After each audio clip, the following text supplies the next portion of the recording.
The St. Louis was throwing a party, even bigger than the one it had thrown the night before they had reached Cuba. This one had the euphoria of more than 900 people who had been at death's door and suddenly were miraculously saved. Belgium, Holland, France, and England had agreed to divide the refugees among them. None of the passengers were going back to Germany. Joseph's mother wasn't alone on the dance floor anymore. She was joined by dozens of couples, all dancing with giddy abandon. Joseph had even taken a turn around the floor with her. Passengers sang songs and played the piano with the orchestra, and one man who knew magic tricks entertained Ruthie and the other little kids in the corner of the social hall. In another corner, Joseph laughed as passengers took turns telling jokes. Most of the jokes were about taking holiday cruises to Cuba, but the best was when one of the passengers got up and read from the brochure that advertised the MS St. Louis. The St. Louis is a ship on which everyone travels securely and lives in comfort, he read. You could barely hear him over the hooting. There is everything one can wish for, the man read, gasping for breath. That makes life on board a pleasure. We hope you'll want to travel on the St. Louis again and again. Joseph laughed so hard he cried. If he never saw the St. Louis again in his life, he would die happy. The next morning, the ship docked at a pier in Antwerp, Belgium. Negotiations between Captain Schroeder and the four countries still took some time, and it was a full day later when, under the grim portrait of Hitler, Joseph and his family joined the other passengers in the social hall, again to find out where they would be going. Representatives from the four countries sat at a long table in front of the hall, arguing over which passengers each would take. Every country wanted only the passengers with the best chances of getting accepted by America, so they could ship the refugees back out as quickly as possible. Joseph hoped they would get England, because it was the farthest away from Nazi Germany, safe across the English Channel. But when everything was settled, he and his family were assigned to France. They would be among the third group to disembark, after the Jewish refugees going to Belgium and the Netherlands were delivered, but before the last group sailed to Great Britain. The first group left that afternoon. Joseph watched with most of the other passengers as the refugees going to Belgium disembarked. Joseph didn't want to go to Belgium, but he was jealous nonetheless. Like everybody else, he was ready to get off of this ship. Think about it. We traveled 10,000 miles on board the St. Louis, one of the men leaving for Belgium told the other passengers as he stepped off, only to end up 300 miles from where we started. The line got a laugh, but it was a sad one. Joseph was all too aware of the long shadow cast by Nazi Germany, and so was everyone else. Still, as long as the Nazis stayed in Germany, they would all be safe, wouldn't they? The next day, 181 passengers disembarked in the city of Rotterdam, even though Holland wouldn't let the St. Louis dock at the pier, just like in Havana. The refugees were taken into town by another ship and escorted by police boats. As they sailed on to France, Joseph wandered the decks. The ship had a strange, empty feeling to it. Half the passengers were gone. The morning that they arrived in Boulogne, France, the 288 passengers who were traveling on to England gathered on sea deck to say farewell to Joseph and the others who were disembarking. We're due into England tomorrow, Joseph heard one of them say. June 21st. That's exactly 40 days and 40 nights in a boat. Now, where have I heard that story before? Joseph smiled, remembering the story of Noah from the Torah, but he felt less like Noah and more like Moses, wandering in the desert for 40 years before reaching the Promised Land. Was that France? The Promised Land at last? Joseph could only hope it was. He picked up his suitcase in one hand, took Ruthie's hand with his other, and led her and their mother down the ramp into France. You see, Mama said, I told you someone would think of something. Now stay close and don't lose your coats. At the bottom of the ramp, Joseph watched as one of the other passengers got down on his hands and knees and kissed the ground. If he hadn't had his hands full, Joseph might have done the same thing. The Secretary General of the French Refugee Assistance Committee officially welcomed them to France, and the porters on the docks moved quickly to carry the passengers' luggage for them, refusing any and all tips offered. Maybe this was the Promised Land after all. Joseph and his mother and sister spent the night in a hotel in Boulogne, and then they were taken by train to Le Mans, where they were put up in a cheap lodging house. Days passed and life went on. Joseph's mother got a job doing other people's laundry. Ruthie went to kindergarten at last, and Joseph went to school for the first time in months.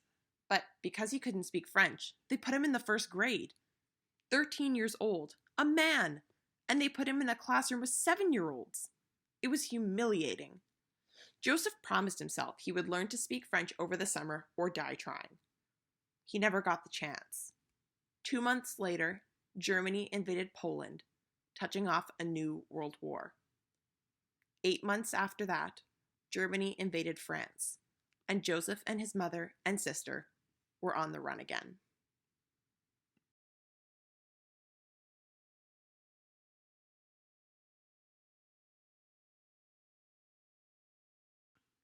Isabel's mother cried out, "It's coming! It's coming!" Isabel didn't know if she meant the baby or the Coast Guard ship, or both. "Paddle!" Amira cried. Isabel paddled harder. She could see the shore, could see the beach umbrellas folded up for the night, but still stuck in the sand. Strings of lights, palm trees, more music, a salsa now. It was all so close. But so was the Coast Guard ship. It bore down on them, its red light flashing, its powerful motor thrumming, water slicing from its bow. Isabel's heart hammered. It was going to catch them. They weren't going to make it. Leto froze. "It's happening again," he said. "What? What do you mean?" Isabel asked, panting. "When I was a young man, I was a policeman," Leto said, his eyes wild. "There was a ship full of Jews from Europe, and we sent them back. I sent them back to die when we could so easily have taken them in. It was all politics, but they were still people, real people. I met them. I knew them by name." "I don't understand," Isabel said. What did her grandfather's story have to do with anything? "Paddle!" Isabel's father cried. The Coast Guard boat was almost on top of them. "Don't you see?" Leto said. "The Jewish people on the ship were seeking asylum, just like us. They needed a place to hide from Hitler, from the Nazis. Mañana, we told them. We'll let you in mañana. But we never did." Leto was crying now, distraught. "We sent them back to Europe and Hitler and the Holocaust, back to their deaths. How many of them died because we turned them away? Because I was just doing my job." Isabel didn't know what ship her grandfather was talking about, but she knew about the Holocaust from school. The millions of European Jews who had been murdered by the Nazis. And now her grandfather was saying that a ship full of Jewish refugees had come to Cuba when he was a young man, that he had helped send them away. Mañana. Suddenly, Isabel realized why her grandfather had been whispering that word over and over again for days, why it haunted him. When would the Jews be let into Cuba? Mañana. When would their boat reach America? Mañana. Mañana had never come for the Jewish people on the ship, Isabel realized. Would Mañana never come for Isabel and her family either? A calm came over Leto, as though he had come to some sort of understanding, some decision. "I see it now, Chabela. All of it. The past, the present, the future. All my life, I kept waiting for things to get better, for the bright promise of mañana. But a funny thing happened while I was waiting for the world to change, Chabela. It didn't, because I didn't change it. I'm not going to make the same mistake twice. Take care of your mother and your baby brother for me." "Leto, what are you—" "Don't stop rowing for shore," Isabel's grandfather yelled to everyone else. He kissed Isabel on the cheek, surprising her, and then stood and jumped into the ocean. "Leto!" Isabel cried. "Leto!" "Papa!" Isabel's mother cried. "What's he doing?" Isabel's grandfather popped up a few meters away, his head appearing and disappearing in the waves. "Leto!" Isabel cried out. "Help!" he cried, waving his arms at the Coast Guard ship, while at the same time swimming away from it. "Help me!" he yelled. He jumped in to distract them, Poppy realized. "They'll come for us first," Senor Castillo said. No, he's in danger of drowning. They have to rescue him, Amira cried. This is our chance. Row! Tears rolled down Isabel's cheek where her grandfather had just kissed her goodbye.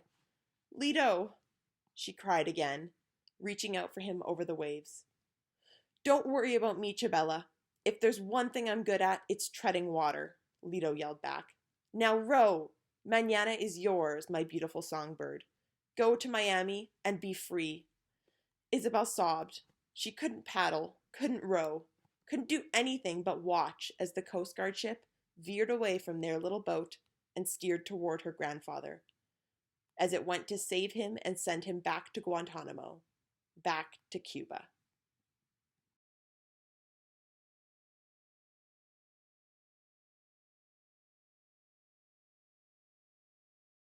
They came for Mahmoud and his father again the next morning, this time to take them to a crowded refugee camp in a cold, muddy field surrounded by a wire fence. Multicolored camping tents stood among heaps of trash and discarded clothes, and Hungarian soldiers in blue uniforms and white surgical masks guarded the entrances and exits. There was only one real building, a windowless cinder block warehouse filled with row after row of metal cots. Mahmoud and his father found Mom and Walid among the newly arrived refugees, and they shared a tearful reunion. They were each given a blanket and a bottle of water, and found cots for themselves. But when the food was delivered, they missed out. The Hungarian soldiers stood at one end of the room, tossing sandwiches into the crowd, like zookeepers throwing food to the animals in a cage, and Mahmoud and his family didn't know enough to rush the tables to catch their lunch. Mahmoud expected his father to laugh it off, but he wasn't joking anymore. Instead, Dad sat down on his cot, his face and arms purple and bruised, staring off into space. Getting beaten and thrown into prison by the Hungarians had finally broken his spirit. It scared Mahmoud. Of the 4 members of his family who were left, he was the only one who wasn't broken. His mother had snapped the moment she handed her daughter away, and now she wandered the maze of mattresses and blankets in the detention center, asking people she had already asked if they had seen or heard of a baby named Hannah. Mahmoud's brother, Walid, was broken too, but unlike his mother, he had been broken piece by piece over time, like someone snapping off little bites of a chocolate bar until there was nothing left. He lay listless on a foam mattress, disinterested in the card games or soccer games the other children were playing. Whatever childish joy he had once possessed had been sucked out until there was nothing left. And now his father was dead inside too. Mahmoud fumed. Why were they even here? Why did the Hungarians care if they were just passing through? Why had they taken them all the way to the Austrian border only to throw them in a detention center? It felt personal somehow, like the whole country was conspiring to keep them from finding a real home. There were policemen with guns at every door. They were more like prisoners than refugees, and when they got out of here, it would just be to go back to Serbia, back to another country that didn't want them. But after everything that they had been through, they weren't going to make it to Germany after all. But Mahmoud wasn't ready to give up. He wanted life to be like it was before the war had come. They couldn't go back to Syria. Not now. Mahmoud knew that. But there was no reason they couldn't make a new life for themselves somewhere else. Start over. Be happy again.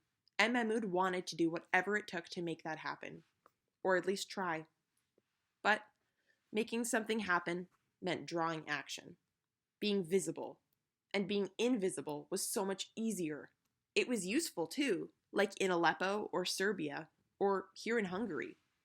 But sometimes it was just as useful to be visible, like in Turkey and Greece. The reverse was true sometimes. The reverse was true too, though.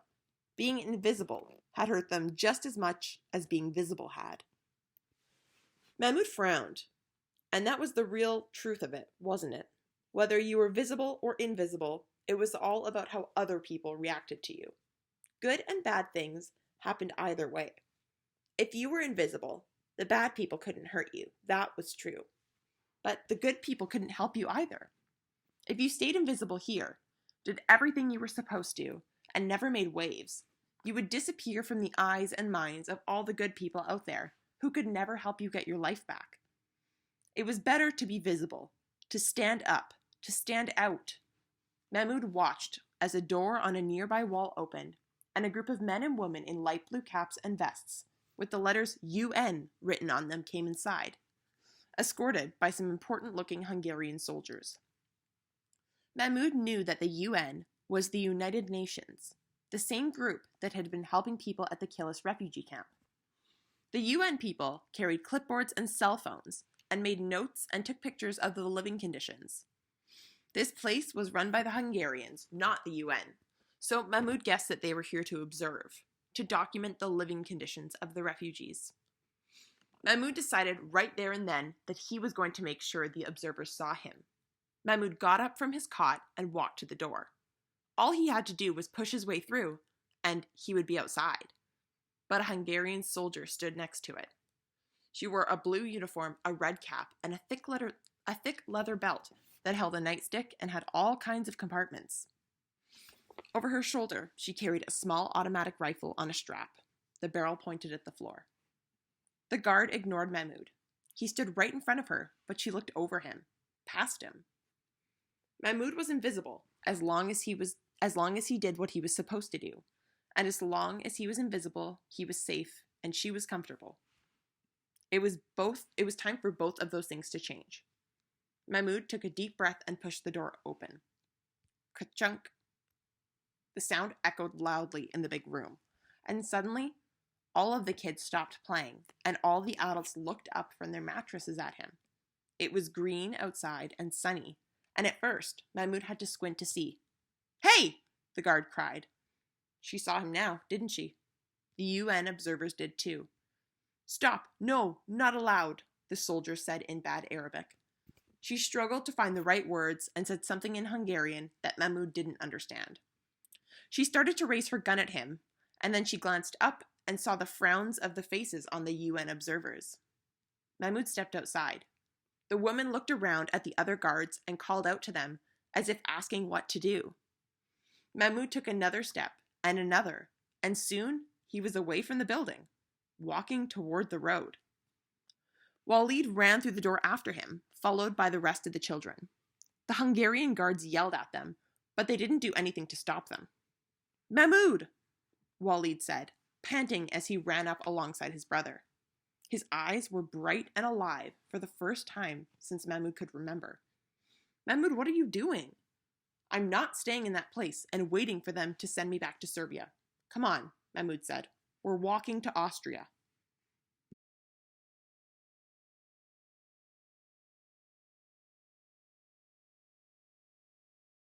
Gunfire crackled. An artillery shell whistled overhead and hit with a shuddering thum somewhere nearby.